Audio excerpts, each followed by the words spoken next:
کہیے ان ھذا القرآن یہدی للتی ہی اقوم. پہلی چیز تو یہ کہ تمام راستے ٹیڑھے ہیں اور یہ سیدھے راستے کی طرف کیے. یہ سیدھا راستہ کون سا ہے؟ اس کی طرف رہنمائی کرتا ہے. اچھا دوسرے وَيُبَشِّرُ الْمُؤْمِنِينَ الَّذِينَ يَعْمَلُونَ الصَّالِحَاتِ، اور خوشخبری دیتا ہے ان کو جو توحید کے ساتھ عمل میں بھی لگے ہوئے ہیں.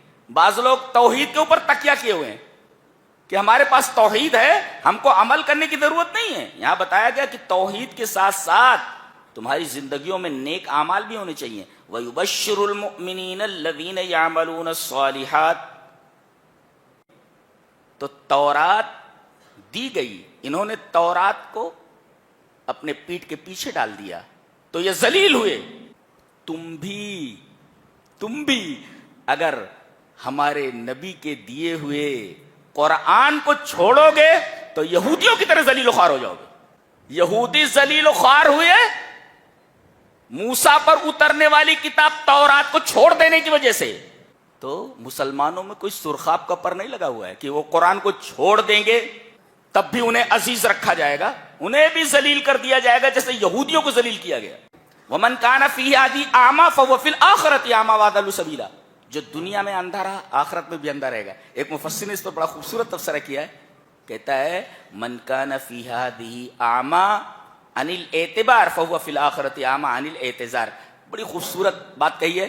جو دنیا میں اندھا رہا عبرت حاصل کرنے سے، عبرت حاصل نہیں کی تو آخرت میں وہ کوئی عذر معذرت نہیں کر سکتا اللہ کے سامنے.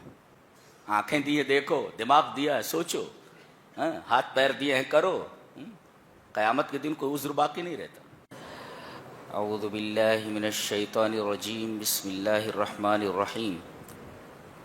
سبحان الذی اسری بعبدہ لیلا من المسجد الحرام الی المسجد الاقصی الذی بارکنا حولہ لنریہ من آیاتنا انہ هو السمیع البصیر.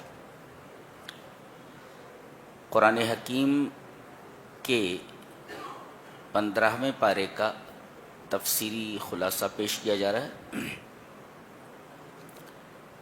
سورہ اسراء یعنی سورہ بنی اسرائیل چل رہی ہے.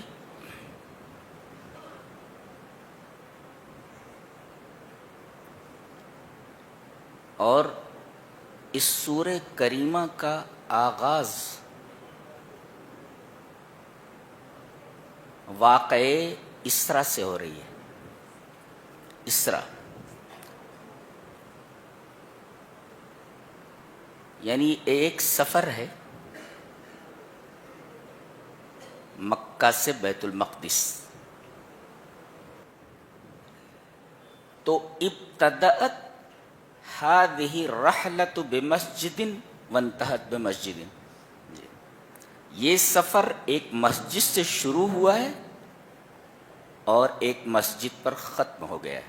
دیکھو یہاں من المسجد الحرام، من سے فرام، اور الی المسجد الاقصی، الی من ٹو تک. تو مسجد حرام سے یعنی خانہ کعبہ سے بیت المقدس تک، یعنی یہ سفر ایک مسجد سے شروع ہوا ہے اور ایک مسجد پر ختم ہو گیا. پہلی بات تو یہ معلوم ہے.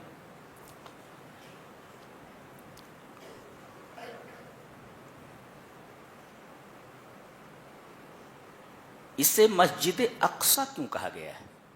بیت المقدس کو، اس مسجد کو مسجد اقصی کیوں کہا گیا؟ اقصی کا مطلب ہوتا ہے ابعد. الاقصی ای الابعد، دور کی مسجد. گویا یہ بتایا جا رہا ہے کہ مکہ سے بیت المقدس کا فاصلہ دور کا فاصلہ ہے. یہ فاصلہ کتنے دنوں کا ہے؟ بتایا گیا کہ یہ 40 دن کا فاصلہ ہے. 40 دن کی مسافت ہے. مکہ سے بیت الحرام سے مسجد اقصی تک کا جو سفر ہے وہ تقریباً 40 دنوں کا ہے. اسی وجہ سے اس مسجد کو دور کی مسجد کہا گیا. اقصی ای الابعد، ویری فار فرام مکہ. تو زمین سے زمین کا جو سفر ہے وہ اسرا کہلاتا ہے. مکہ سے فلسطین تک، جیروشلم تک، یہ سفر زمین سے زمین کا ہے. پھر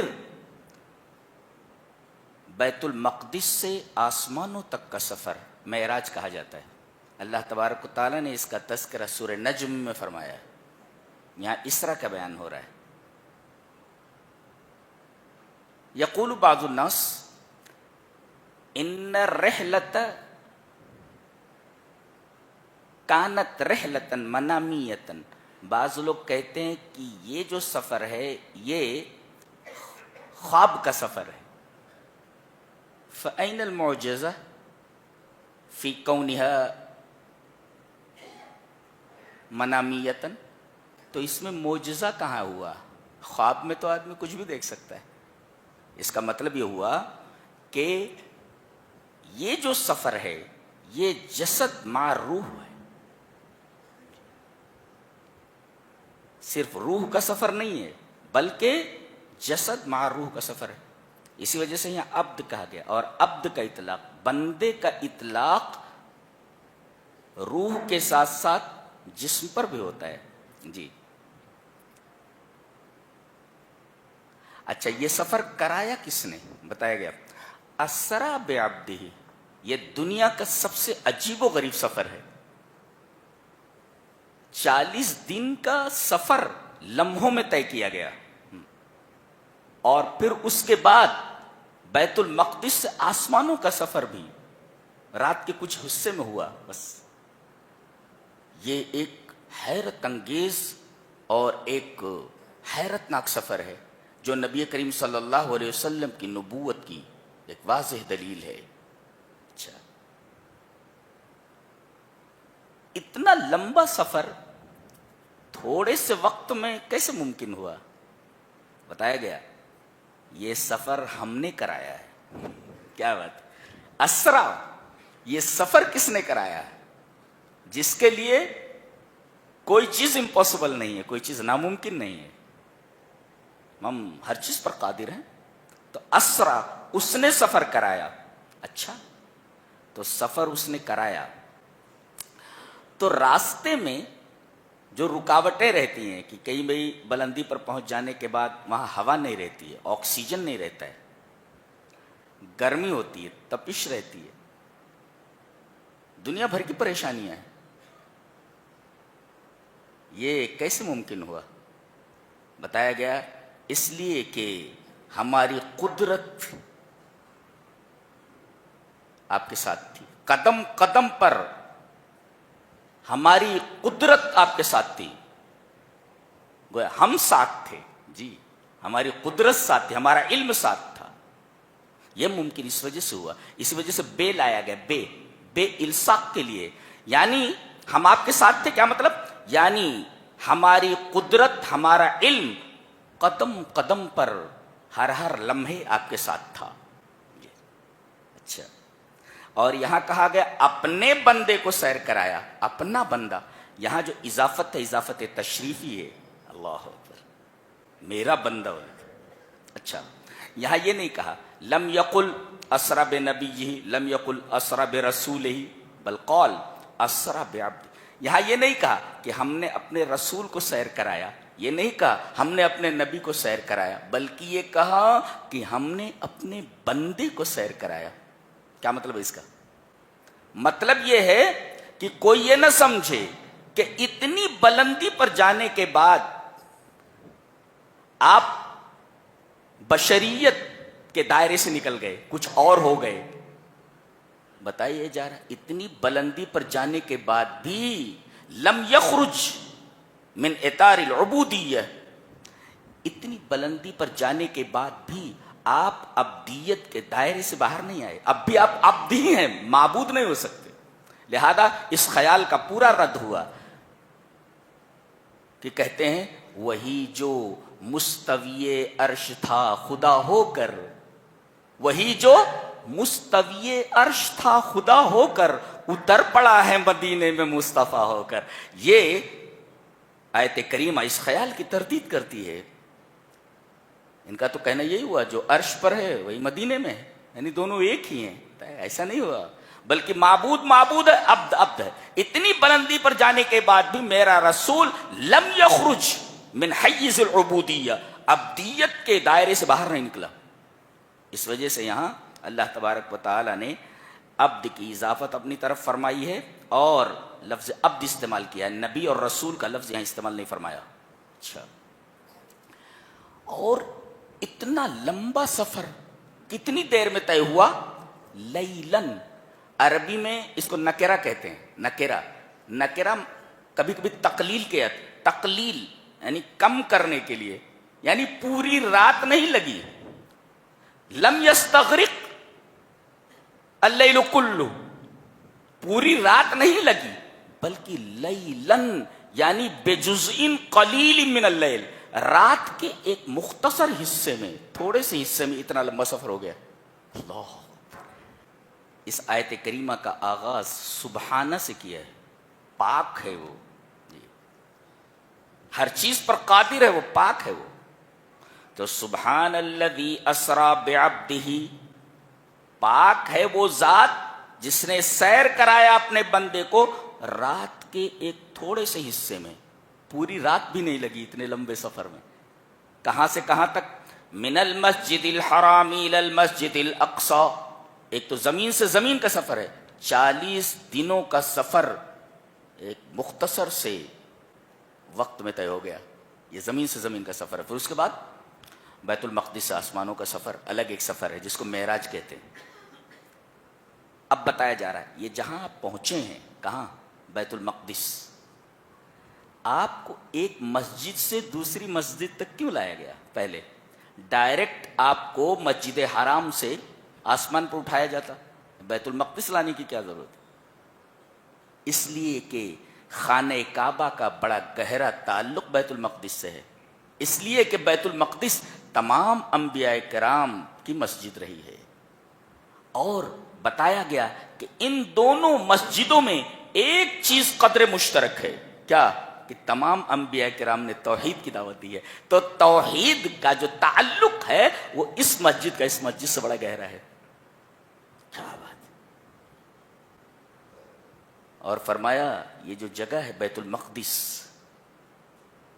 پتہ نہیں کیا حال ہے ابھی، اللہ نے فرمایا الذی بارکنا حولہ، ہم نے اس کے ارد گرد برکتیں رکھ دی ہیں۔ کیا بات! برکتوں کی دو قسمیں، برکات روحانیہ اور برکات دینیہ، برکات دینیہ روحانیہ اور برکات دنیاویہ، دنیاوی برکتیں بھی اور دینی برکتیں بھی۔ دینی برکت کیسے؟ بیت المقدس کے ارد گرد کی جو جگہ ہے، یہ جگہ مقرن للانبیاء، یہ انبیاء کرام کے رہنے کی جگہ تھی۔ یعنی بیت المقدس جو ہے، جو مسجد ہے، مسجد کے ارد گرد کو ہم نے مبارک بنایا، کیوں؟ اس لیے کہ یہ انبیاء کرام کے ٹھہرنے کی جگہ تھی، اور جہاں انبیاء کرام جیسی مقدس ہستیاں ٹھہریں وہ چیز مبارک ہو جایا کرتی ہے، چیز پاک ہو جاتی۔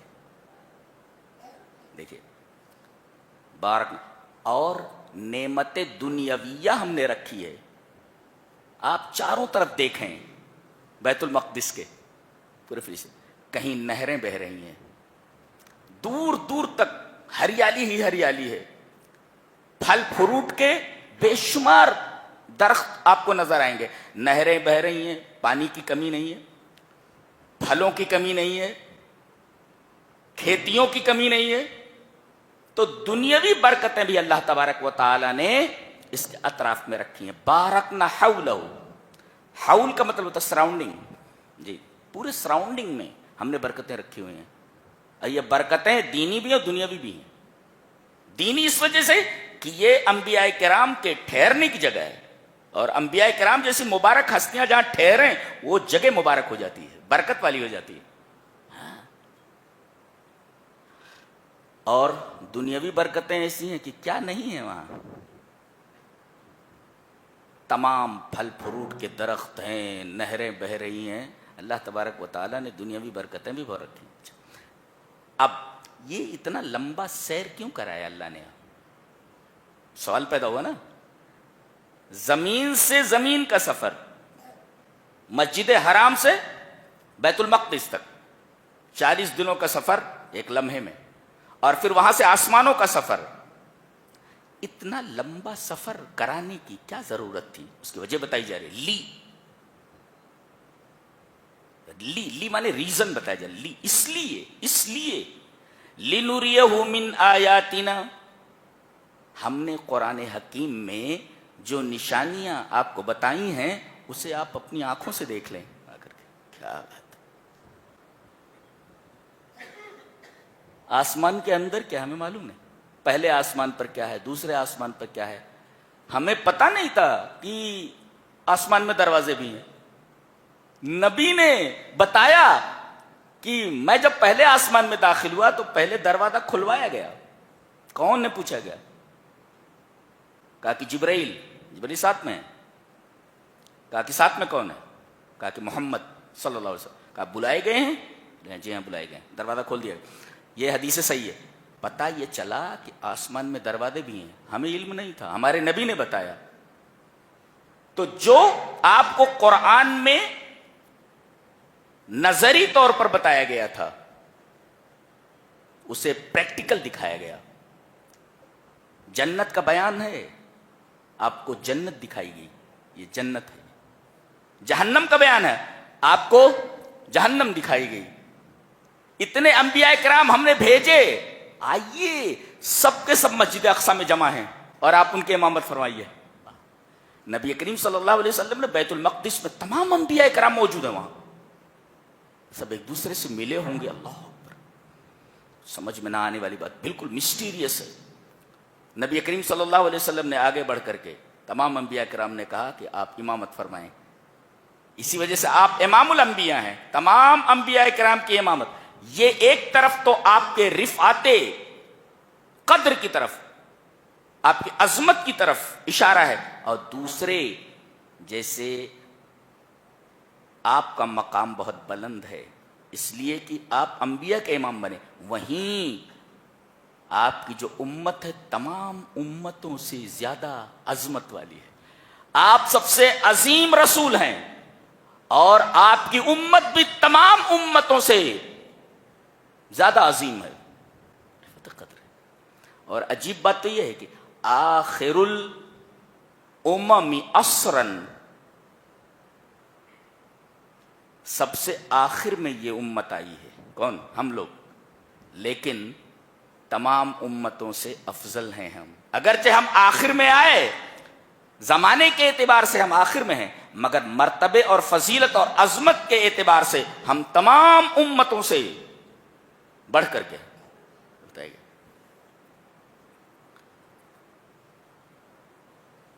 تو کس لیے بلایا گیا؟ لِنُرِيَهُ مِنْ آیَاتِنَا. اس میں ایک نکتہ اور بھی ہے. ہم آپ کو اپنی نشانیاں دکھائیں. یہ نہیں کہا کہ ہم یہ چاہتے ہیں کہ آپ ہمیں دیکھیں. لہذا جو یہ کہے کہ معراج میں رسول اللہ صلی اللہ علیہ وسلم نے اللہ کو اپنی سر کی آنکھوں سے دیکھا، وہ جھوٹ بولتا ہے. حضرت عائشہ رضی اللہ تعالیٰ عنہ کی روایت بخاری کتاب التوحید میں موجود ہے. حضرت عائشہ فرماتی ہے من حدثک ان محمدن رأى ربہ فقد کذب وہو یقول لا تدرک الابصار. جو تم سے یہ کہے کہ محمد صلی اللہ علیہ وسلم نے اللہ کو اپنے سر کی آنکھوں سے دیکھا ہے، وہ جھوٹ بولتا ہے. اس لیے کہ قرآن اس کے برعکس بات کرتا ہے، کہتا ہے لا تدرک الابصار، اسے آنکھیں نہیں پا سکتی. جی یہاں یہ کہا گیا ہم اپنی نشانیاں دکھانے کے لیے بلا رہے ہیں، اپنے آپ کو دکھانے کے لیے نہیں بلا رہے ہیں. ہم اپنی نشانیاں دکھانے کے لیے آپ کو بلا رہے ہیں. اگر ایسی بات ہوتی تو اتنی اہم بات کو کیوں چھوڑا جاتا؟ یہ ذکر کر دیا جاتا کہ ہم اپنی نشانیاں دکھانے کے لیے بلا رہے ہیں، اور ہم اس لیے بھی بلا رہے ہیں کہ آپ مجھے دیکھیں. اس کا تذکرہ تو ہے ہی نہیں، صرف نشانیوں کے دکھانے کا ذکر ہے. یہ دیکھ.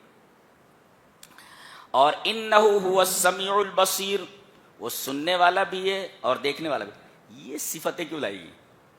اس کے بعد اب جب جائیں گے اور لوگوں کے سامنے یہ واقعہ بیان کریں گے کہ میں رات کے ایک حصے میں مکہ سے بیت المقدس گیا، وہاں سے آسمانوں کا سفر میں نے کیا، کوئی آپ پر یقین نہیں کرے گا، کوئی آپ پر یقین نہیں کرے گا۔ تو اللہ نے فرمایا وہ السمیع، سننے والا ہے، کہ کون آپ کی تصدیق کرتا ہے، جیسے حضرت صدیق، آپ کی بیوی محترمہ حضرت خدیجۃ الکبریٰ رضی اللہ تعالی عنہ، کون تصدیق کرتا ہے اور کون آپ کی تکذیب کرتا ہے، یہ ہم سن رہے ہیں، سننے والے ہیں۔ اور بصیر، اور ہم دیکھ رہے ہیں کہ جو جس سزا کا مستحق ہے ہم اس کو سزا دیں گے، اور جو جس جزا کا مستحق ہے ہم اسے جزا دیں گے۔ اب غور سے دیکھیں، یہاں تذکرہ ہو رہا ہے اسرا کا، جو ایک حیرت انگیز سفر ہے۔ فوراً موسیٰ علیہ السلام کا ذکر ہوا کہ ہم نے انہیں کتاب دی۔ غور سے، ہم بہت غور سے یہ ذہن میں بٹھا کر جاؤ آج۔ وَآتَيْنَا مُوسَى الْكِتَابَ وَجَعَلْنَاهُ هُدًى لِبَنِي إِسْرَائِيلَ أَلَّا تَتَّخِذُوا مِن دُونِي وَكِيلًا، ہم نے موسیٰ کو کتاب دی، تورات۔ غور سے، وَجَعَلْنَاهُ هُدًى، اور ہم نے تورات کو، جو موسیٰ کی کتاب ہے، جو موسیٰ کے اوپر نازل ہوئی، اسے ہم نے ہدایت بنایا، کس کے لیے؟ لبنی اسرائیل، بنی اسرائیل کے لیے۔ اور یہ کہا گیا اللہ تتخذوا من دونی وکیلا، میرے علاوہ تم کسی کو کارساز نہ بناؤ۔ آج لندن اور امریکہ کو وکیل بنا کر کے بیٹھے ہیں، کہا گیا تھا اللہ تتخذوا من دونی وکیلا، انہی کے بھروسے جی رہے ہیں یہ، میرے علاوہ کسی کو کارساز مت بنانا جی۔ اور مان بات یہ دیکھیں، یہاں پر یہ تذکرہ ہوا کہ ہم نے موسیٰ کو کتاب دی، یعنی تورات، اور آگے کہا جا رہا ہے، اللہ بڑی عجیب بات ہے، ان ھذا القرآن یہدی للتی ہی اقوم، اور یہ قرآن ہدایت دیتا ہے سب سے زیادہ سیدھی چیز کی طرف۔ تورات کے بعد قرآن حکیم کا ذکر ہوا، اور موسیٰ علیہ السلام کے بعد ہمارے نبی جناب محمد الرسول اللہ صلی اللہ علیہ وسلم کے اوپر نازل ہونے والی کتاب قرآن کا ذکر ہوا۔ کیا بتایا جا رہا ہے؟ تورات کو اور قرآن کو جمع کر کے کیا بتایا جا رہا ہے؟ بتایا یہ جا رہا ہے کہ قرآن حکیم کے بعد سب سے افضل کتاب تورات ہے، یہ بتایا گیا۔ اور دوسرے، ان لوگوں نے تورات کو پس پش ڈال دیا تو ان کو عظمت کے اسٹیج سے اتار دیا گیا اور ذلت و خواری ان کے اوپر اڈیل دی گئی۔ تو تورات دی گئی، انہوں نے تورات کو اپنے پیٹھ کے پیچھے ڈال دیا تو یہ ذلیل ہوئے۔ تم بھی اگر ہمارے نبی کے دیے ہوئے قرآن کو چھوڑو گے تو یہودیوں کی طرح ذلیل و خوار ہو جاؤ گے، یہ بتایا گیا۔ یہودی ذلیل و خوار ہوئے موسیٰ پر اترنے والی کتاب تورات کو چھوڑ دینے کی وجہ سے۔ تو مسلمانوں میں کوئی سرخاب کا پر نہیں لگا ہوا ہے کہ وہ قرآن کو چھوڑ دیں گے تب بھی انہیں عزیز رکھا جائے گا، انہیں بھی ذلیل کر دیا جائے گا جیسے یہودیوں کو ذلیل کیا گیا، کیونکہ اسی رات کو بنی اسرائیل کو عظمت اور فضیلت کے اسٹیج سے اتار دیا گیا اور امت مسلمہ کو، امت محمدیہ کو لا کر کھڑا کیا گیا۔ اسٹیج وہی ہے، صرف کردار بدلے ہیں۔ نبی کریم صلی اللہ علیہ وسلم نے تمام انبیاء کرام کی امامت فرمائی، پتہ یہ چلا اب تمام انبیاء کرام آپ کے مقتدی ہیں اور تمام انبیاء کرام کی شریعتیں منسوخ ہو چکی ہیں، اب قیامت تک ایک ہی شریعت چلے گی، وہ ہے جناب محمد رسول اللہ صلی اللہ علیہ وسلم پر اترنے والی شریعت، یہ چلے گی۔ تو جب آپ سب کے امام ہو گئے اور ساری شریعتیں منسوخ ہو گئیں، اس کا مطلب یہ ہوا کہ موسیٰ علیہ السلام بھی مقتدی ہیں آپ کے، بنی اسرائیل کو فضیلت کے اس اسٹیج سے اتار دیا گیا ہے اس رات کو، اور اس اسٹیج کے اوپر مسلمانوں کو لا کر کھڑا کر دیا گیا، امت محمدیہ کو، یہ بتاتے ہوئے کہ ان کو اس وجہ سے ہم نے فضیلت کے اسٹیج سے اتارا کیونکہ انہوں نے تورات چھوڑ دی تھی۔ اسٹیج وہی ہے، صرف کردار بدلے ہیں۔ اگر تم بھی وہی حرکتیں کرو گے جیسے یہودی کر رہے ہیں تو تم کو بھی فضیلت کے حصے سے اتار دیا جائے گا اور تخت سے اتار کر کے کان پکڑ کر کے تم کو فٹ پاتھ کے اوپر کھڑا کر دیا جائے گا. اور آج کھڑا کر دیا اللہ تعالیٰ نے. ہم سب فٹ پاتھ کے اوپر ہیں.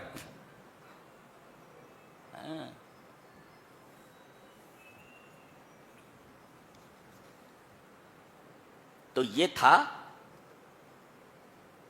کہ حضرت موسیٰ علیہ السلام کے تذکرے کے بعد، تورات کا تذکرہ کرنے کے بعد قرآن حکیم کا تذکرہ کیوں کیا گیا؟ انہوں نے تورات کو چھوڑا تو ذلیل ہوئے، تم قرآن کو چھوڑو گے ذلیل و خوار ہو جاؤ. اسی وجہ سے تورات کو اور قرآن کو ایک ساتھ ذکر فرمایا گیا یہاں پہ. اب آگے دیکھیے، یہ بنی اسرائیل، وَقَضَيْنَا إِلَى بَنِي إِسْرَائِيلَ فِي الْكِتَابِ لَتُفْسِدُنَّ فِي الْأَرْضِ مَرَّتَيْنِ وَلَتَعْلُنَّ عُلُوًّا كَبِيرًا. ایک ہسٹوری ہے، ایک تاریخ ہے. ہر نوجوان کو یہ تاریخ جاننا ضروری ہے. یہودیوں کی، مسلمانوں کو چاہیے کہ وہ اپنی تاریخ سے جڑے رہیں، اپنے ماضی سے جڑے رہیں.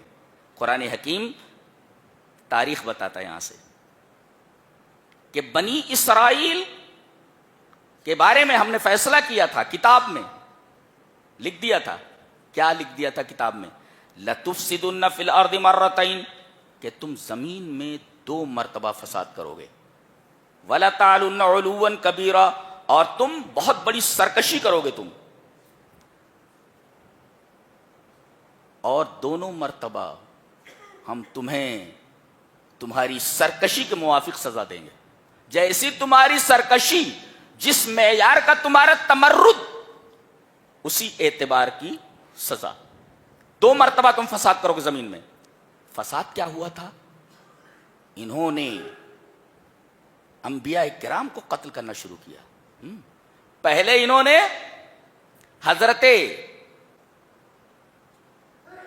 یشعیاہ کو اور ارمیاہ کو، یشعیاہ کو تو انہوں نے قتل کر دیا، جن کو شیعہ بھی بولتے، وہ ایک نبی تھے. وہ شعیاہ ان کا نام تھا، شعیاہ یا یشعیاہ ایسا کچھ بولتے ہیں ان کو، غالباً ہبری ہوئے. وہ تو انہوں نے شعیاہ نبی کو قتل کیا، اور ایک نبی تھے ارمیاہ، ان کو قید کر دیا. ایک کو قتل کیا، دوسرے کو قید کر دیا. اور یہ لوگوں کے اوپر ظلم ڈھانے لگے. تو ایک طرف تو لوگوں کے اوپر ظلم کرنا اور دوسری طرف انبیاء کرام کو قتل کرنا، یہ بہت بڑا گناہ تھا.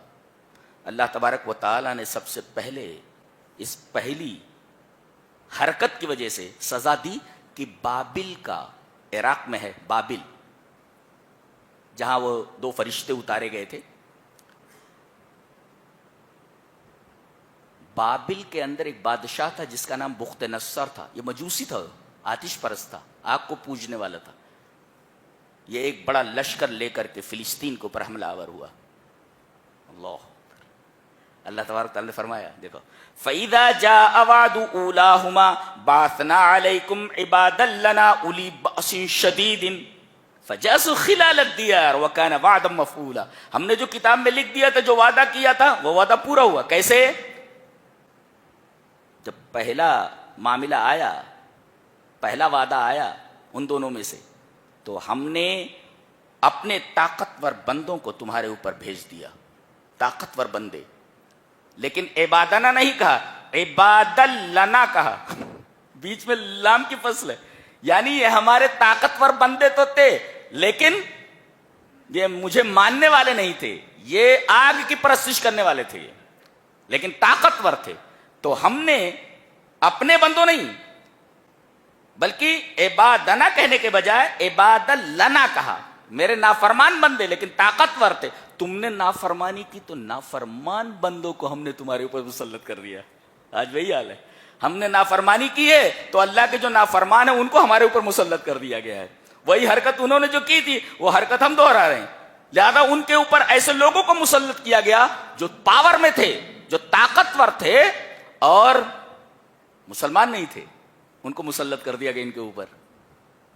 تم نے اللہ کو چھوڑا تو اللہ کو چھوڑنے والے لوگوں کو تمہارے اوپر مسلط کر دیا گیا. اور کیا ہوا وہ دیکھو، فجاسوا خلال الدیار، یہ تمہارے گھروں میں گھس گئے. اللہ جاسا، یہ جوسو کا مطلب عربی میں آتا ہے، میں تو عربی ادب کا لٹریچر کا طالب علم ہوں. جاسا کا مطلب ہوتا ہے طلب الشیء باستقصاء، کسی چیز کو ڈھونڈنا، پوری باریک بینی سے. کہاں ہے؟ ڈھونڈو, کوئی کبٹ نہ چھوٹنے پائے. کوئی کبٹ میں چھپا ہوا باہر نکالو. تو طلب الشیء باستقصاء, یعنی بالکل تلاش کرو, کمپریہنسولی, بالکل ڈھونڈ ڈھونڈ کر کے نکالو کہیں بھی چھپے ہوئے ہو تو. من یخالفہم, مخالفت کرنے والا کون ہے؟ ومن یقف وجوہہم, جو ان کے سامنے کھڑا ہو سکے. اچھا تم ہم سے لڑو گے, چلو پکڑو ان کو. تم ہماری مخالفت کرتے ہو, پکڑو ان کو. اور جتنے بھی اشراف تھے, بڑے لوگ تھے, قتل کر دیا گیا سب کو, اور غلام بنا کر لے کر چلے گئے. عورتوں کو لونڈیاں بنا لیا گیا, جو چلنے کے لائق نہیں تھے ان کو قتل کر دیا گیا. تورات کے نسخے ڈھونڈ ڈھونڈ کر جلائے گئے. اعلان کر دیا گیا کہ کہیں بھی کسی کے پاس تورات دکھی تو اس کی گردن مار دی جائے گی. تورات کے نسخے ڈھونڈ ڈھونڈ کر جلا دیے گئے. فجاسو خلال الدیار, گھروں میں گھس گئے. اندازہ لگا یہ جاسو کا مطلب ہوتا ہے آ رہے ہیں جا رہے ہیں, یجیئون یذهبون, یجیئون یذهبون, یعنی کوئی پردہ نہیں ہے. کسی عورت کو پکڑ لے جا رہے ہیں, لڑکی کو پکڑ لے جا رہے, اوف نہیں کر سکتے آپ. بھائیوں کے سامنے, باپ کے سامنے بہن کا ریپ ہو رہا ہے, بول نہیں سکتے تم. اللہ اکبر, خوفناک سزا دی گئی ان کو. فیدا جب روح کانپ اٹھتی, روح کانپ اٹھی. دیکھو اللہ, میری طبیعت پریشان ہو رہی ہے. دیکھو تو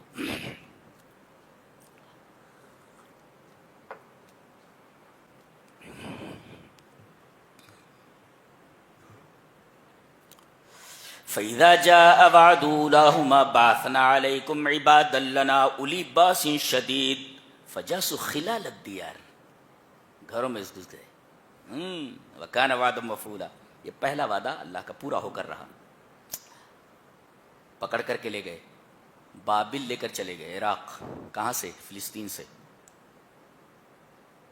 اور 100 سال تک یہ مجوسی, یہ آتش پرست ان کو غلام بنا کر رکھے ہوئے تھے. 100 سال تک, ایک پوری صدی گزر گئی ان کی غلامی میں.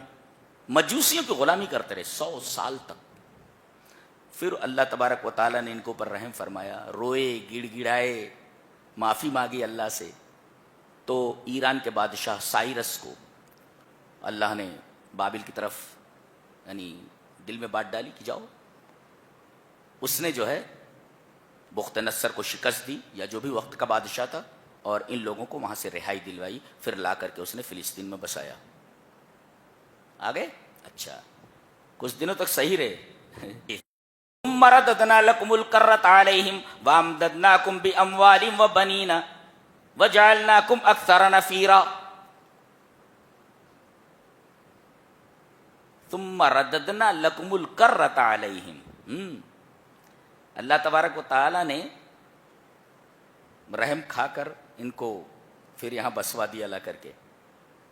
وَأَمْدَدْنَاكُمْ بِأَمْوَالٍ, مال کی ریل پیل ہو گئی.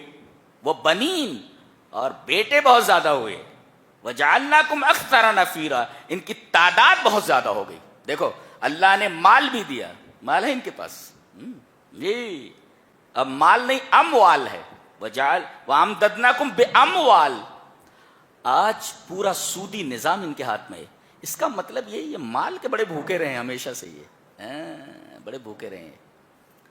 وَأَمْدَدْنَاكُمْ بِأَمْوَالٍ, مال نہیں, مال کا پلیورل ہے اموال. ہم نے ان کو بہت سے مال دیے, ہر راستے سے آ رہے ہیں. اور بیٹے دیے جو لڑ سکیں. وَجَعَلْنَاكُمْ أَكْثَرَ نَفِيرًا, ہم نے تم کو تعداد کے اعتبار سے بہت زیادہ کر دیا, تمہاری تعداد بہت زیادہ ہو گئی. اچھا اللہ نے فرمایا اگر تم اچھا کرو گے تو اچھا ہی تمہارے لیے. ان احسنتم احسنتم لانفسکم وان اسأتم فلہا, اور اگر تم برائی کرو گے تو وہ تمہارے لیے, اس کے لیے. دیکھو ایک نقطہ دیکھو, احسنتم احسنتم 2 بار کہا گیا. اگر تم اچھا کرو گے تو اپنے لیے اچھا کرو گے. احسنتم احسنتم 2 بار. وَإِنْ أَسَأْتُمْ, اور اگر تم برائی کرو گے تو اساتم فلا نہیں کہا ہے. برائی کو ایک ہی بار ذکر کیا, بھلائی کو 2 بار ذکر کیا. اللہ اکبر. دیکھ رہے ہیں آپ؟ یعنی بھلائی کا ذکر آپ کر سکتے ہو، برائی کا ذکر نہیں کرنا چاہیے. وَإِنْ أَسَأْتُمْ أَسَأْتُمْ نہیں کہا، وَإِنْ أَسَأْتُمْ فَلَهَا. اچھا پھر چونکہ یہ ٹیڑھے تھے، پھر وہی حرکتیں شروع کی، وہی رفتار بے جھنگی جو پہلے تھی وہ اب بھی ہے. اب 2 مرتبہ فساد کرو گے. اس وقت انہوں نے حضرت یحییٰ کو قتل کیا اور حضرت عیسیٰ علیہ السلام کے قتل کے در پہ ہوئے. حضرت یحییٰ تو قتل کر دیے گئے، شہید ہو گئے، مگر حضرت عیسیٰ علیہ السلام کو اللہ تبارک و تعالیٰ نے آسمان پر اٹھا لیا. جی نبی کریم صلی اللہ علیہ وسلم نے اسی رات، معراج کی رات کو، حضرت عیسیٰ سے ملاقات کی ہے. اللہ، آپ ملاقات کر کے آئے. لِنُرِيَهُ مِنْ آيَاتِنَا، جو ہم لوگ پڑھ رہے ہیں وہ سب ہمارا نبی دیکھ کر کے آیا ہے. یہ مقام ہے ہمارے نبی کا. آج ہمارے نبی کو گالیاں دیتے ہیں لوگ. آپ کے پیروں کی دھول تو چھوڑو، اس کے نیچے تو دھول ہے، اس کے نیچے جو دھول ہے، اس کے نیچے تو دھول، تحت ثری تک پہنچ جاؤ، اس دھول کے برابر نہیں ہو سکتے تم. وہ مقام ہے ہمارے نبی کا، اور تم اتنی بلندی تک جا ہی نہیں سکتے. تم نے آج تک جتنی ٹیکنالوجیز تیار کی ہیں، ساری ٹیکنالوجی نبی کریم صلی اللہ علیہ وسلم کے اس سفر کے سامنے ہیچ ہے. تم کوئی ایسی تیز رفتار راکٹ یا سواری نہیں بنا سکتے جو اتنے لمبے فاصلے کو طے کر سکے. بچے ہو تم، ہمارا نبی اتنی بلندی پر پہنچا ہے. تم تو چند سیاروں سے آگے نہیں نکل سکتے. ہمارا نبی تو بتایا نہیں جا سکتا، لفظوں میں نہیں بیان کیا جا سکتا آپ کی بلندی کو. ساری ٹیکنالوجیز اس سفر کے سامنے ہیچ ہے. جب دوسری چیز کا وعدہ آیا، اس لیے کہ پہلی مرتبہ فساد کیا تو بابل کا بادشاہ بخت نصر آیا اور ان کی اینٹ سے اینٹ بجا دی. دوسری مرتبہ جب انہوں نے شرارت کی تو اللہ تبارک و تعالی نے رومز کے بادشاہ کو بھیجا. روم کے بعض لوگوں نے اس کا نام فاقس ابن استیانوس لکھا ہے، بعض لوگوں نے تیتاؤس لکھا ہے، بعض لوگ انگریزی میں اسے ٹائٹس کہتے ہیں. جی روم سے آیا وہ، اور اس نے ایسی سزا دی لِيَسُوءُ وُجُوهَكُمْ، تاکہ وہ تمہارے چہرے کو بگاڑ دے، برا کر. یہ چہرے کا لفظ کیوں لایا گیا؟ بتایا گیا یہ نفسیاتی اثر کی طرف اشارہ ہے کہ آدمی کے دل میں جو کچھ ہوتا ہے چہرے کے ذریعے اس کے اثر کو جان لیا جاتا ہے. گویا کہ the face is index of mind. چہرہ جو ہوتا ہے نا وہ اندروں کا آئینہ دار ہوتا ہے. تو آدمی کے دل میں جتنا غم ہو چہرے کے اوپر ظاہر ہو جاتا ہے. خوشی ہو تو خوشی چہرے سے ظاہر ہو جاتی ہے، اور غم ہو تو غم بھی ظاہر ہو جاتا ہے. اتنا غم ان کو ہوا، اتنا خوف ان کو ہوا کہ یہ جہاں دیکھے جاتے ان کے چہرے سے خوف ٹپکتا ہوا دکھائی دیتا. ان کے چہرے بگڑ گئے تھے. ایسی سزا دی گئی ان کو. بے شمار لوگوں کو قتل کیا گیا، بیت المقدس کو ڈھا دیا گیا، اور خاص طور سے اس مسجد کا تذکرہ کیا گیا. لِيَسُوءُ وُجُوهَكُمْ وَلِيَدْخُلُوا الْمَسْجِدَ كَمَا دَخَلُوا. یہ جو مسلمان نہیں تھے یہ مسجد میں داخل ہو گئے، بیت المقدس میں، کما دخلو، جیسا کہ یہ داخل ہوتے تھے اس میں. جہاں تم عبادت کرتے تھے وہاں دوسرے لوگ گھس گئے. دل تڑپ اٹھتا ہے. قرآن حکیم نے جو تاریخ بتائی ہے، اجمالاً بیان کیا ہے، کمال کا بیان کیا ہے. جی وَلِيَدْخُلُوا الْمَسْجِدَ كَمَا دَخَلُوهُ أَوَّلَ مَرَّةٍ وَلِيُتَبِّرُوا مَا عَلَوْا تَتْبِيرًا. پہلے جو لوگ آئے تھے وہ بھی مسجد میں گھس گئے تھے، اور اس مرتبہ بھی یہ مسجدوں میں گھس گئے.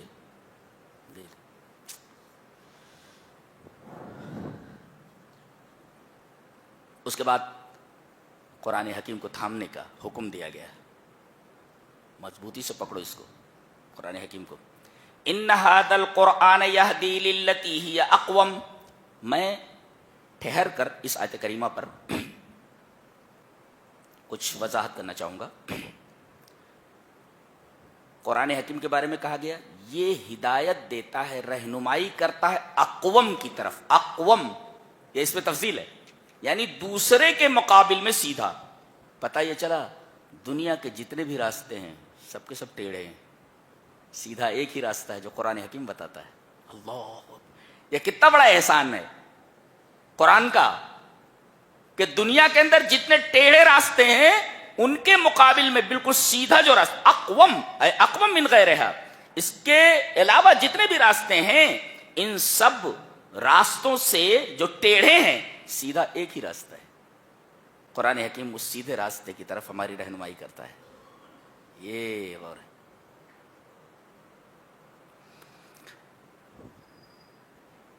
قتادہ نے کہا ہے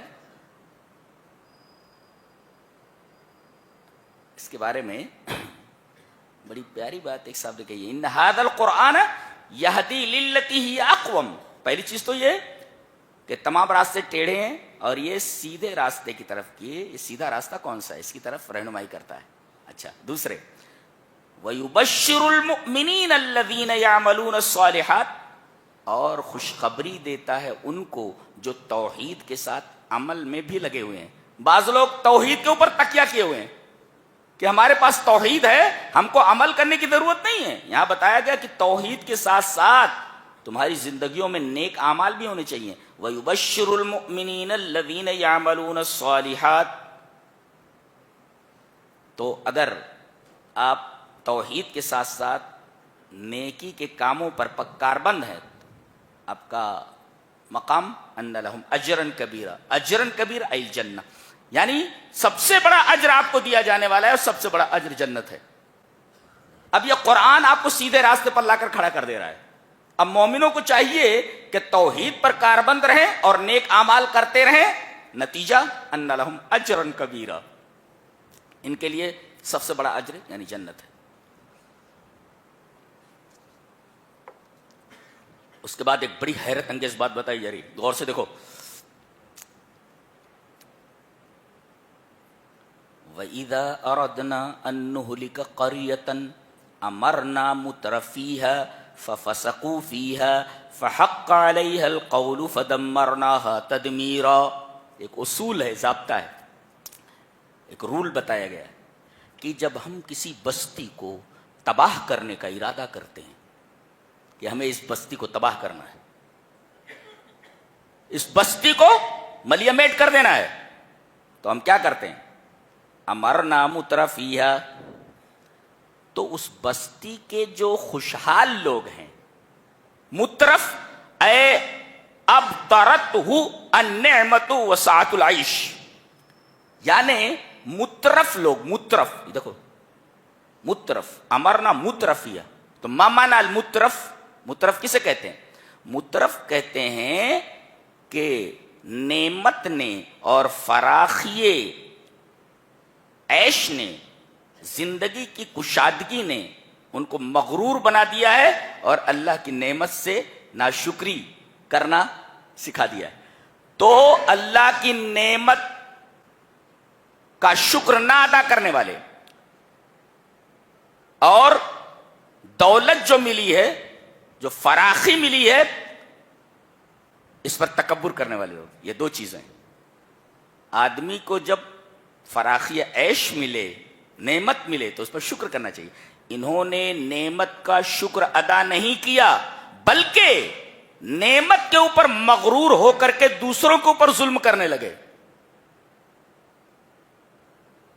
تو کیا ہوا؟ گناہ چند لوگ کر رہے ہیں نا، خوشحال لوگ. سزا کس کو دی جا رہی ہے؟ پورے گاؤں کو سزا دی جا رہی ہے. یہ بڑی حیرت انگیز بات نہیں دیکھ رہے آپ؟ جب ہم کسی بستی کو تباہ کرنا چاہتے ہیں تو بستی کے جو بڑے لوگ ہوتے ہیں، عیش پرست جو ہوتے ہیں، وہ نعمت کی ناشکری کرنے لگتے ہیں اور نعمتوں کے اوپر مغرور ہو جاتے ہیں.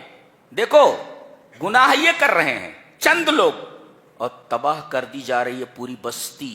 وَإِذَا أَرَدْنَا أَن نُهْلِكَ قَرْيَةً، ہول ٹاؤن، پورا کا پورا شہر، پوری کی پوری بستی تباہ کر دی جا رہی ہے. کسی مفسر نے بڑا اچھا لکھا ہے کی ھذا اشارۃ، یہ اشارہ ہے اس بات کی طرف ان عاقبت فساد اولی الامر لا تقتصر علیہم وحدہم بل تمتد الی قریتہم، ایسے کچھ ہے کہ گاؤں کے بڑے لوگ اگر خراب ہو جاتے ہیں تو ان کی یہ خرابی انہی پر منحصر نہیں ہوتی ہے، بلکہ یہ پوری کی پوری خرابی پورے گاؤں پر آ جاتی ہے۔ ہاں، یہ بڑی خطرناک بات ہے۔ لہذا اللہ گاؤں میں اگر کسی آدمی کو نعمت عطا فرمائے تو اسے چاہیے کہ وہ نعمت کا شکر ادا کرے اور اپنے جامے سے باہر نہ نکلے، ورنہ اس کا اثر صرف اسی کے اوپر نہیں رہے گا بلکہ پھیل کر کے پورے گاؤں کے اوپر آ جائے گا۔ گناہ کرنے والے چند لوگ، سزا پوری بستی کو دی جا رہی ہے۔ وَإِذَا أَرَدْنَا أَن نُهْلِكَ قَرْيَةً، پوری بستی تباہ کر دی گئی۔ کتنی عجیب بات ہے۔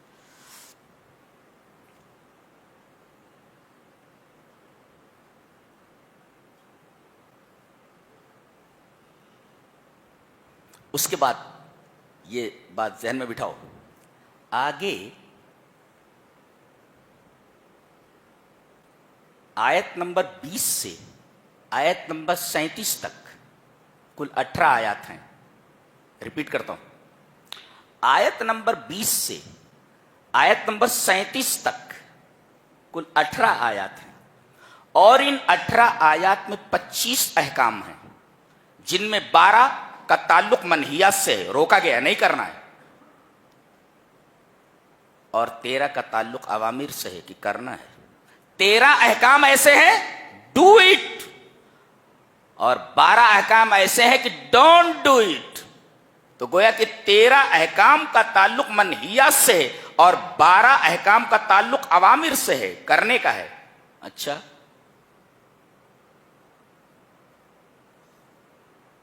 اور یہ 25 احکام جو ان 18 آیات میں یہاں بیان ہوئے ہیں ایک جگہ، حضرت ابن عباس فرماتے ہیں کہ کانت فی الواح موسیٰ، حضرت موسیٰ علیہ السلام کی تختیوں میں یہی احکام تھے۔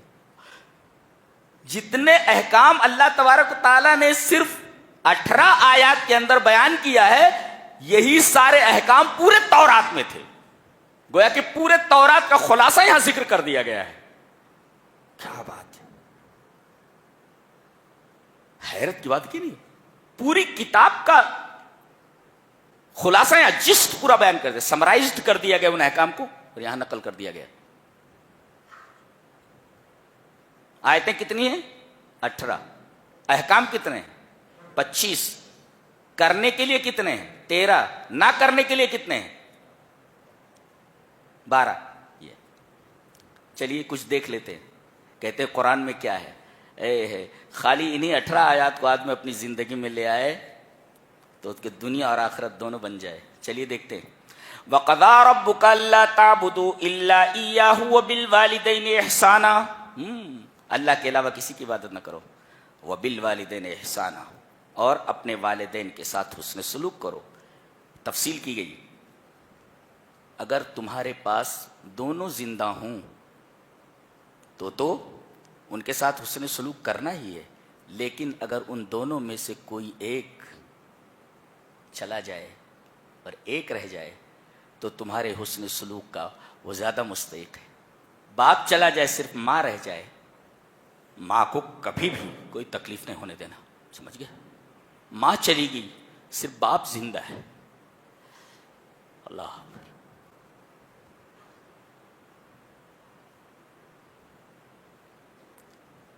بہو سے کوئی تکلیف ہو گئی تو کم سے کم ماں بیان کر سکتی تھی اپنے شوہر سے، بڈھے سے۔ بوڑھے کو اگر بیٹے سے کوئی تکلیف ہو گئی تو اپنے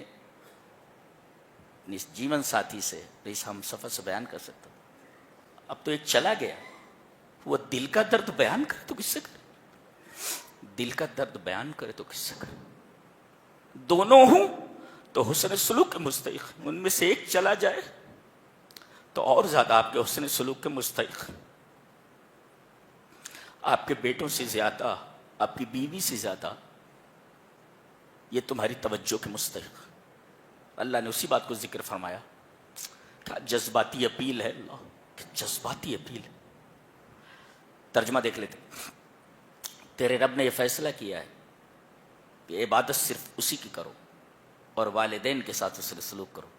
اما یبلغن عندک الکبر، تیرے پاس اگر ان میں سے ایک بڑھاپے کو پہنچ جائے یا دونوں، جی ایک پہنچ جائے بڑھاپے کو یا دوسرا یا دونوں، جی فلا تقل لہما اف، دونوں اف بھی نہیں کہہ سکتے تم، اجازت نہیں۔ کسی مفسر نے لکھا ہے کہ حروف تہجی میں الف سے لے کر یا تک میں جتنے بھی حروف ہیں، ان حروف میں حرف تو، تو جو توئے ہوتا ہے نا، توئے تو، یہ سب سے زیادہ قوی ہے، اس لیے کہ یہ تالو سے لگ کر کے پھر نیچے آتا ہے۔ قا دیکھو سب سے زیادہ قوی ہے، اور پورے حروف الہجا میں سب سے زیادہ ہلکا اور خفیف فے ہے۔ تو سب سے خفیف اور ہلکا حرف بھی ماں باپ کے سامنے بولنے سے منع کر دیا گیا ہے، تو اس سے زیادہ قوی، اس سے زیادہ اقوی حرف کیسے استعمال کر سکتے ہو؟ اف نہیں کہہ سکتے، اور اف جو ہے یہ سب سے ہلکا اور خفیف لیٹر ہے، فے، فے بہت ہلکا ہے، جی فلا تقل لهما اف، انہیں اف نہیں کر سکتے، ولا تنہرهما، انہیں ڈانٹ نہیں سکتے، وقل لهما قولا کریما، بات کرو تو بڑے ادب کے ساتھ، ان ایکسیلنٹ مینر، قل لهما قولا کریما، اور جب ان کے سامنے آؤ تو وخفض لهما جناح الذل من الرحمہ، رحمت سے اپنی عاجزی کا بازو ان کے سامنے بچھا دو۔ دیکھو یہاں پر آدمی کو پرندے سے تشبیہ دی گئی، پرندہ جب اڑتا ہے تو اپنے پروں کو کھول لیتا ہے، جناح مانے بازو، پر وہاں لفظ لائے گئے، اپنے پر کو جھکائے رکھو۔ ایک منظر آپ دیکھ سکتے ہیں، جیسے مرغی کے بچے ہیں ادھر ادھر دانا چگ رہے ہیں، اچانک اسے چیل کا خدشہ ہوتا ہے، چیل کے آنے کا احساس ہوتا ہے، وہ ایک آواز نکالتی ہے، سارے بچے خطرے کو محسوس کر کے اپنی ماں کے قریب آ جاتے ہیں، وہ ان تمام بچوں کو اپنے پروں کے نیچے لے لیتی ہے۔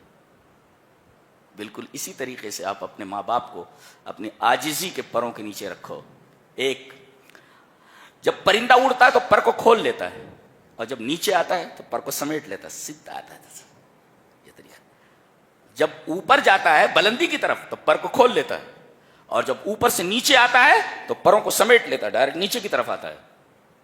فرمایا گیا وخفض لهما جناح الذل من الرحمہ، جیسے پرندہ اوپر سے آتا ہے تو پر کو سمیٹ لیتا ہے، ایسے کھولتا نہیں ہے، ایسے ہی تم اپنے ماں باپ کے سامنے جب آؤ تو تمہارے پورے بدن کے اوپر ایک عاجزانہ کیفیت ہونی چاہیے۔ آپ اپنے ماں باپ کے سامنے بڑے ادب کے ساتھ کھڑے ہوں، بہت قربانیاں دی ہیں انہوں نے، آپ کو کیا معلوم، آپ کو کیا معلوم؟ بڑے ہو جاتے ہو تو کہتے ہو ابا کو کیا معلوم، امی کو کیا معلوم، واہ بھی واہ، احسان فراموش کہیں کا، ابا کو کیا معلوم، امی کو کیا معلوم۔ جس باپ نے انگلی پکڑ کے چلنا سکھایا، چلنا نہیں جانتے تھے، تو ابا کو کیا سمجھتا ہے، یعنی تجھے سب سمجھتا ہے۔ جی صرف یہی نہیں بلکہ دعا بھی کرتے رہو۔ پہلے یہ بتایا گیا کہ زبان سنبھال کر رکھو ان کے سامنے، ایک، اور دوسرے اپنے فعل کو بھی سنبھال کر رکھو، قول کو بھی سنبھال کر رکھو اور اپنے فعل کو بھی سنبھال کر رکھو، اور تیسرے دعا کرتے رہو وَقُلْ رَبِّ ارْحَمْهُمَا كَمَا رَبَّيَانِي صَغِيرًا، میرے رب ان دونوں کے اوپر رحم فرما جیسے کہ بچپن میں ان دونوں نے میری پرورش کی ہے۔ یہ تو ماں باپ کے ساتھ اس نے سلوک۔ اچھا آگے کہا جا رہا ہے وَآتِ ذَا الْقُرْبَى حَقَّهُ، رشتہ داروں کو ان کا حق دے دو۔ کیا تعلیم ہے، بہن پریشان ہے، اپنے مال کا ایک حصہ، رمضان آ رہا ہے نا، مسجد کے اندر تو آپ کو دینا ہی ہے، مسجد کی ضرورت ہے تو مسجد، دیکھو مسجد میں گھس گئے وہ لوگ پہلے مسجد کا تذکرہ، تو مسجد کا خاص خیال رکھنا ہے۔ ہاں، ابھی جب نیچے جاؤ نا تو پوری جیب خالی کر کے جاؤ، پوری جیب خالی کر کے جاؤ۔ تو وآت ذی القربى حقہ، رشتہ داروں کو ان کا حق دے دو۔ بہن غریب ہے، زکوٰۃ کی مستحق ہے، زکوٰۃ بھی دو، صدقہ بھی دو، اور تحفہ بھی دو۔ زکوٰۃ کی مستحق ہے، زکوٰۃ دے دو، صدقے کی مستحق ہے، صدقہ دے دو، تحفہ بھی لے جا کر کے دے دو۔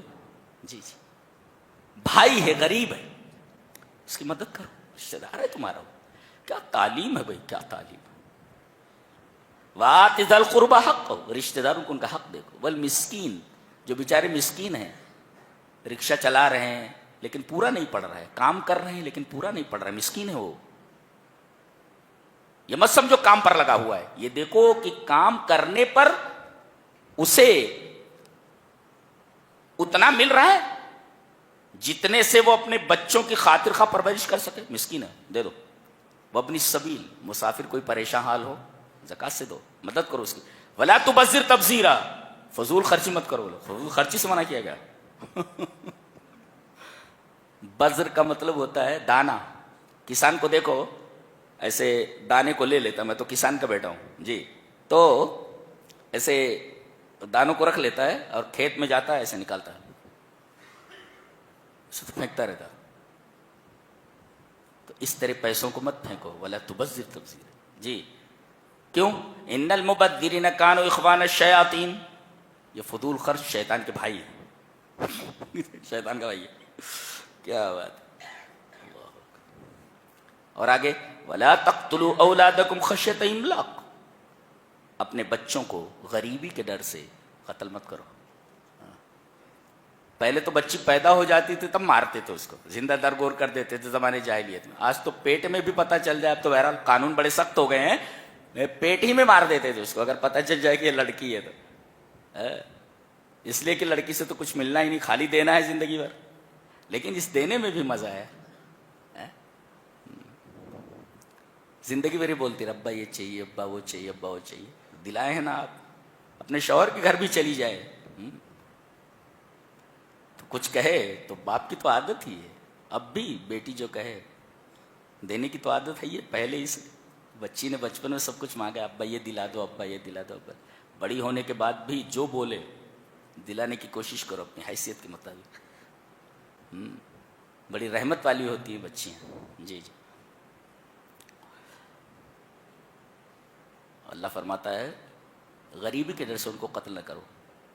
نحن نرزقہم وایاکم، روزی دینے والے تو ہم ہیں، تم کو بھی دیتے اس کو بھی دیتے ہیں، تم روزی دیتے ہو، روزی ہم دیتے ہیں تم کو بھی اور ان کو بھی۔ کیا بات ہے اللہ۔ اور آگے فرمایا گیا ولا تقربوا الزنا، بدکاری کے قریب مت جاؤ، زنا کے قریب مت جاؤ۔ آگے ولا تقتلوا النفس التي حرم اللہ الا بالحق، مرڈر نہ کرو کسی کا، جی جی، مرڈر نہیں کرنا۔ اور آگے ولا تقربوا مال الیتیم، یتیم کے مال کے قریب بھی مت جاؤ، کھانا تو دور کی بات ہے۔ واوفوا بالعہد، کسی سے وعدہ کرو تو وعدے کو پورا کرو، واوفوا بالعہد ان العہد کان مسئولا۔ واوفوا الکیل اذا کلتم، سامان اگر دے رہے ہو، پیسہ پورا لے رہے ہو تو سامان اچھا دو۔ دیکھ رہے ہیں تعلیم ہے یہ پوری تورات کی تعلیم 18 آیتوں کے اندر ذکر کر دی گئی ہے۔ یہ ہے کلام الہی۔ دیکھ قرآن میں کیا ہے، قرآن میں کیا ہے بتاؤں، سب کچھ ہے۔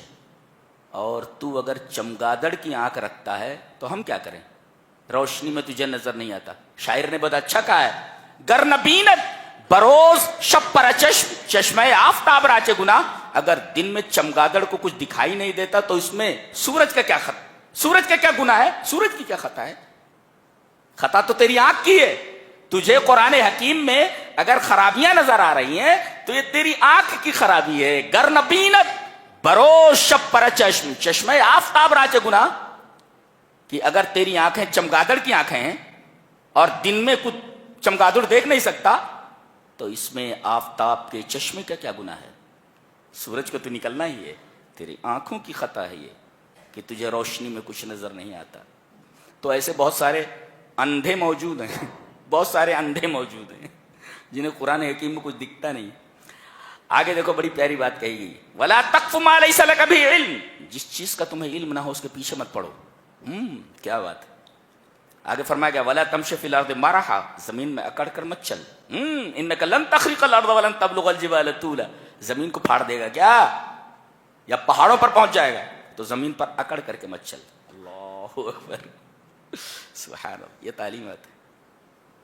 25 احکام ہیں،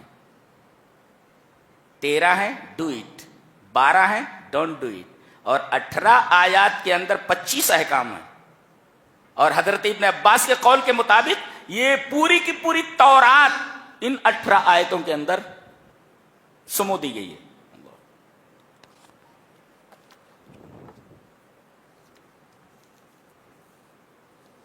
اللہ اکبر۔ ایک آیت کریمہ آگے آ رہی ہے بہت پیاری، یوم ندعو کل اناس بامامہم، قیامت کے دن ہم تمام لوگوں کو ان کے امام کے ساتھ بلائیں گے۔ بعض لوگوں نے کہا کہ ہمارے امام جناب محمد الرسول اللہ صلی اللہ علیہ وسلم، تو کون ہے جنہوں نے میرے نبی جناب محمد الرسول اللہ صلی اللہ علیہ وسلم کو اپنا امام مانا ہے، وہ آ جائیں۔ ہم لوگ نبی کریم صلی اللہ علیہ وسلم کی جلوے میں آگے بڑھ رہے تھے، ہمارے امام آگے آگے ہیں، ہم پیچھے پیچھے ہیں۔ جنہوں نے فرعون کو امام بنایا تھا کہاں ہے وہ، فرعون کے ساتھ آ جائیں۔ کہاں ہے ہمارے نبی کے گستاخان، وہ آگے آ جائیں، ان کے مقتدی بھی ان کے پیچھے ہیں۔ تو اس دن ہم تمام لوگوں کو ان کے اماموں کے ساتھ بلائیں گے۔ تو امام کا ایک مطلب تو یہ ہے رہبر، اور دوسرے یہاں ایک مطلب اور بھی ہو سکتا ہے بکتابہم الذی انزل علیہم، ان کی وہ کتاب جو ان کے اوپر نازل ہوئی، یعنی آواز لگائیں گے چلو، جنہوں نے قرآن کے اوپر عمل کیا ہے وہ آگے آ جائیں۔ اور ایک مطلب اور بھی ہے نامہ اعمال، ایسی کتاب جس کے اندر ان کا پورا کچا چٹھا لکھا ہوا ہے، چلو نامہ اعمال کے ساتھ آ جاؤ۔ وہ نامہ اعمال لایا جائے گا، دائیں ہاتھ میں دے دیا گیا تو کامیاب، بائیں ہاتھ میں دے دیا گیا تو ناکام۔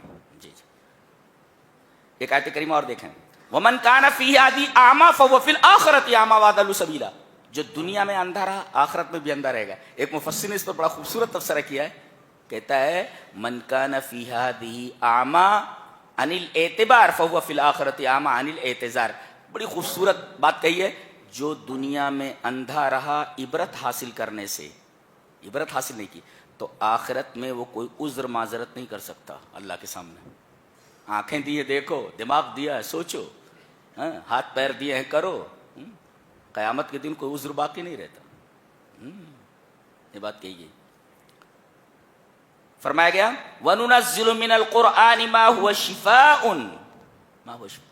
حضرت قتادہ کہتے ہیں کہ ان هذا القرآن يدلكم على دائكم ودوائكم، اما داؤكم فذنوبكم واما دواؤكم فالاستغفار۔ کہا کہ یہ قرآن بتاتا ہے تمہیں کہ تمہاری بیماری کیا ہے، اس لیے کہ شفا کا لفظ ہے نا، شفا۔ حضرت قتادہ کہتے ہیں کہ قرآن شفا ہے، کیا مطلب؟ قرآن تمہیں یہ بتاتا ہے کہ تمہیں بیماری کیا ہے، اور یہ بھی بتاتا ہے کہ اس بیماری کی دوا کیا ہے۔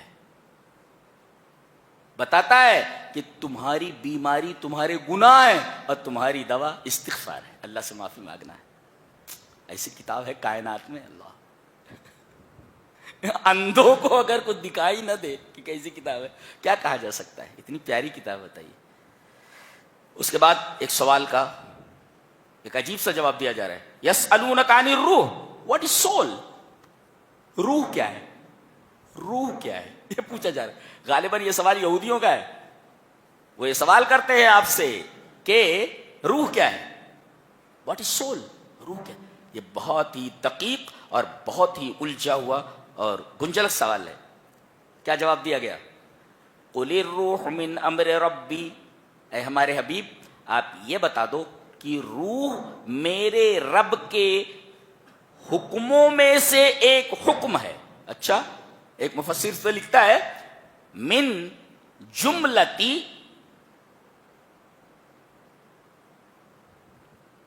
کہ وہ تمام چیزیں جن کا اللہ تبارک و تعالی نے حکم دیا ہے. من جملتی ما امرہ اللہ ان تکون فکانت, یہ تفسیرہ ہے کہ اللہ تعالی نے چیزوں کو حکم دیا کہ ہو جا تو وہ چیز ہو گئی. ایسے ہی روح بھی ایک امر ہے کہ اللہ نے کہا ہو جا تو ہو گئی. من جملت ما امرہ اللہ ان تکون فکانت, جیسے اور تمام چیزوں کے بارے میں اللہ نے کہا ہو جا تو وہ ہو گئی, ایسے ہی روح کے بارے میں فرمایا ہو جا, امر ہو جا, ہو گئی. تو اللہ تبارک و تعالی کے امروں میں سے ایک امر ہے اور مخلوق ہے. اللہ نے اس کو پیدا کیا ہے, یہ مخلوق ہے یہ, لیکن یہ بدن میں کیسے آتی ہے پتہ نہیں, اور بدن میں آتی کیسے, آنے کی کیفیت معلوم نہیں, اور دوسرے اس کی حقیقت کیا ہے یہ معلوم نہیں. آپ کسی مشین کو دیکھیں, مشین بن کر تیار ہے, اب چلنا ہے اسے, برابر ہے. اس کو ایک تار کے ذریعے کرنٹ کو اس سے کنیکٹ کر دیا گیا ہے. آپ نے بٹن دبایا, کرنٹ اس میں سے آیا اور مشین کو اس نے چالو کر دیا. اب یہ کرنٹ کیا ہے, بنانے والے کو بھی آج تک سمجھ میں نہیں آیا کہ ہے کیا, یہ اس کی حقیقت کیا ہے. اس کی توجیہ تو کر سکتا ہے, ہو سکتا ہے یہ ہو سکتا ہے یہ ہو سکتا ہے, لیکن روح کی حقیقت کس کو معلوم ہے؟ اللہ کے علاوہ کسی کو علم نہیں ہے. قل الروح من امر ربی, یہ جواب دے کر کے چھوڑ دیا گیا کہ جیسے اور تمام چیزوں کے بارے میں اللہ نے کہا ہو جا تو ہو گئی, ایسے ہی روح کے بارے میں کہا ہو جا تو ہو گئی. گویا روح کی حقیقت کے بارے میں سوال کیا گیا تھا, لیکن سوال غلط تھا. نبی کریم صلی اللہ علیہ وسلم نے ایسا جواب دیا جو اس کے لیے مفید تھا. لہذا کوئی آپ سے ایسا سوال کرے جو اس کے لیے مفید نہ ہو تو آپ اس سوال کے جواب میں کوئی مفید چیز بتائیں جو اس کے لیے نافع ہو. جی, تو روح اللہ کے حکموں میں سے حکم ہے ایک, اور دوسرے روح کی حقیقت کیا ہے پتہ نہیں. روح بدن میں آتی کیسے معلوم نہیں, اس کا کن معلوم ہے, حقیقت معلوم ہے. یہ دیکھیں جواب دیا گیا. اس کے بعد سورہ کہف ہے, سورہ کہف ہے. اس میں 3 فتنوں کا بیان ہے. 3 فتنے یا 4 فتنے, چار. ایک ہے دین کا فتنہ, اور ایک ہے دولت کا فتنہ, مال کا فتنہ, اور ایک ہے علم کا فتنہ, اور ایک ہے اقتدار کا فتنہ. دین کے فتنے کا تعلق اصحاب کہف سے, اور مال کے فتنے کا تعلق اس نوجوان سے ہے جس نوجوان کا یہاں ذکر کیا گیا ہے کہ اس کا ایک باغ تھا اس کا. یہ مال کا فتنہ, اور کہتا تھا ما اظن ان تبید هذه ابدا, کہ یہ باغ کبھی بھی تباہ نہیں ہوگا. دیکھو, ایک ہے دین کا فتنہ, اس کا تعلق اصحاب کہف سے ہے کہ یہ ایمان والے ہو گئے. بادشاہ وقت نے ان کو پکڑوایا, بلایا, کہا کہ اپنے دین سے پھرو. تم نے کون سا دین قبول کر لیا ہے؟ آبا و اجداد کا دین چھوڑ کر کے. ہم تمہیں مہلت دیتے ہیں سوچنے سمجھنے کی. جب وہ الگ ہوئے, وَإِذِ اعْتَزَلْتُمُوهُمْ, تھوڑا الگ ہوئے, ان کو سوچنے سمجھنے کے لیے, وہ سب بڑے بڑے گھروں کے لڑکے تھے, وہ سب بھاگ نکلے. بولے ہم اپنا گھر چھوڑ دیں گے, اپنا دیار چھوڑ دیں گے, لیکن توحید نہیں چھوڑیں گے. بھاگ پڑے سب کے سب. اللہ تعالیٰ نے انہیں نشانی بنا دیا, اور ایک کتا ان کے ساتھ تھا, وہ بھی نشانی بن گیا. اس کا بھی تذکرہ ہے. جہاں ان کا تذکرہ ہوتا ہے اس کتے کا تذکرہ ضرور ہوتا ہے. اللہ. تو دین کا فتنہ, اس کا تعلق اصحاب کہف سے ہے, اور مال کا فتنہ اس کا تعلق اس نوجوان سے ہے جس کا ذکر یہاں کیا گیا ہے کہ اس کا ایک باغ تھا, تذکرہ کیا گیا اس کا.